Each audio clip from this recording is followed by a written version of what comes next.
Assalamu alaikum. Good morning, brothers and sisters. How are we doing? I hope you're all well, inshallah. Today, we're going to tell you a little story about how we found the diamond in the rough. But whilst doing that, a couple of important topics we're going to cover. The size of plots, the emerging of plots, which is becoming increasingly more important for you guys, and I'll explain why, and the impact the frontage of your plots will have on your build. We sometimes get plots from Barrier. When Barrier release some new plots, they'll come to us first and say, look, you can get this, you can get this. And we'll normally get them at a beneficial rate for clients. Few and far between, but it does happen. And a while ago, Barrier approached us. They had some plots that, to the untrained eye, you think, nah, they're no good. Let's show you what they look like. Barrier offered us these plots, which are very awkward shapes, because by the time you've left your space at the side, you have to square off the house, so that you'd have limited space there because that's at an angle. This is all full of angles, so limited space there. You're not really utilizing it, and it's a bit of a difficult build. But we look at things from a construction point of view, and sometimes you just have to look past the plot and what the construction would envisage. And one of the key things that stood out to us was the frontage. 45 foot, 40 foot. We'll come back to this. Now, a normal 10 marla plot is 35 foot front, 35 foot by 70 foot. A canal plot is 50 foot wide and then 90 foot deep. A 2 canal plot is 70 foot wide and 120 foot deep. And then you may have extra land as maybe, but these are the standard sizes. And in some cases, for people that want a bigger front, it's actually better to get 2 10 marla plots, 35 foot and 35 foot, which still makes a canal, but you get a 70 foot frontage. Now, going back to the plot, here, this plot was 45 foot and that plot was 40. And we knew we had this little bit of extra land here as well. We knew we'd be able to get something out of Barrier for that as well. And ultimately, we'll show you in a minute, what we did is we got that squared off, so we got this bit of extra land incorporated. What it meant was between 2 plots, we had about 100 foot frontage, which is absolutely unheard of. Straight away, that made sense to us. We had a client who had a vision. Now, their vision was to create, they only had one requirement.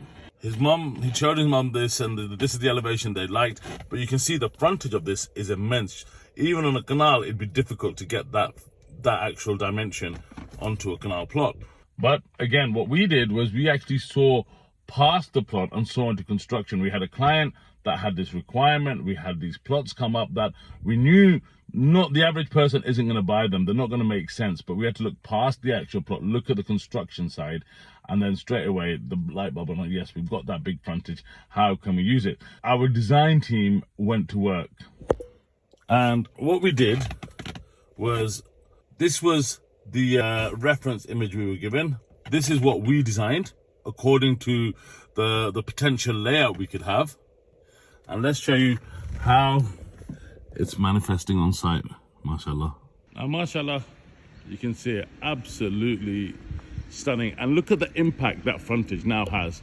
Remember, this was the area that was coming at an angle, and then we got Barrier to square that off for us, and we got the extra land. So we've got that space on the side.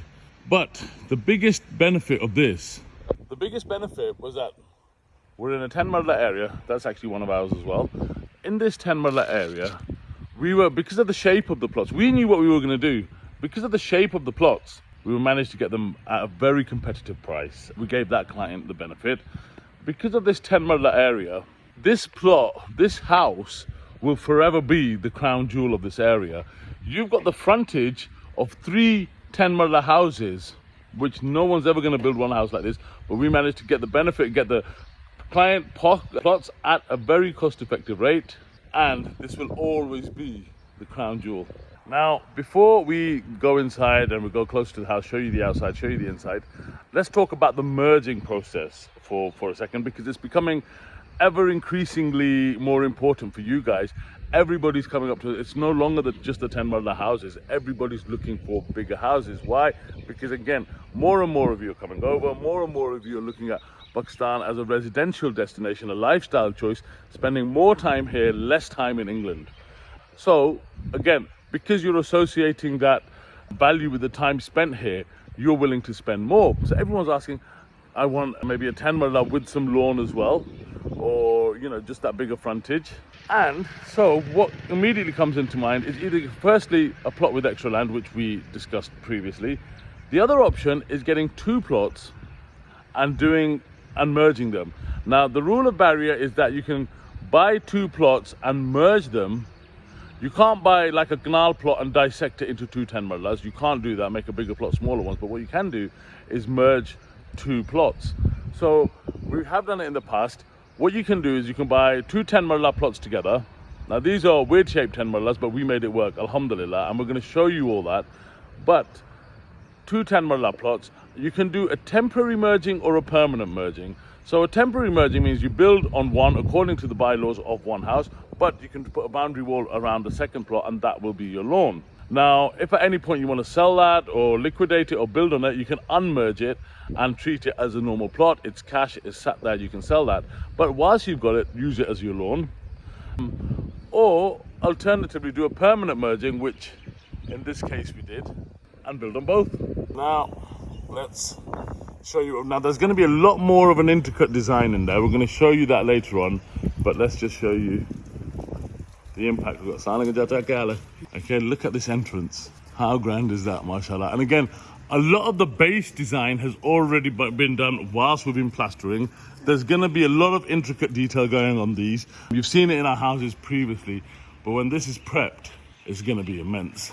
Now, obviously, the labor, they're still not back yet. It's going to be another week or so until they are. So before they left, everything was cleaned up. The site was shut down and just a chowkidar is left. This is going to be our entrance. We walk in and we're going to have quite a grand entrance coming down from there.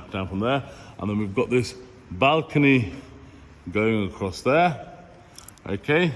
We will have ground floor bedroom with a dresser area with a washroom. Lobby is just fantastic. Just imagine what we're going to do to this.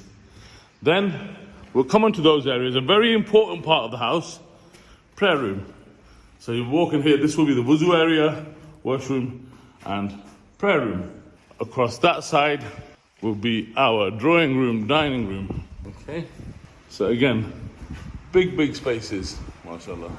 And then immediately underneath, we will have our open lounge and kitchen. Now, an open, not just this way, but we've left this bit double height. And I'll show you the view from upstairs as well. Okay, so this will be the main lounge, open kitchen across there, and then we've got a greasy kitchen at the back. We've actually got a communal area upstairs as well. Let's go and show you that. So, we're on the first floor. This is the view from the balcony. This is the master bed, and then this one we're going to do that split level master bedroom. So we've got 2 levels. Stairs will go across there onto the top, and we're really going to turn this into a special master bed, washroom, another very large bedroom. This will be the communal area we've got upstairs, and we walk along, and then 2 more bedrooms. Now in a house like this, it's not about cramming loads and loads of bedrooms in, only 4 bedrooms upstairs. But the open areas, the communal area we've got here that will look down into the main living area as well. Again, a big part of the new houses that we're building is the family engagement, whether upstairs, downstairs, kids are upstairs, downstairs, you're maintaining that level of engagement. But already, imagine when we finish this.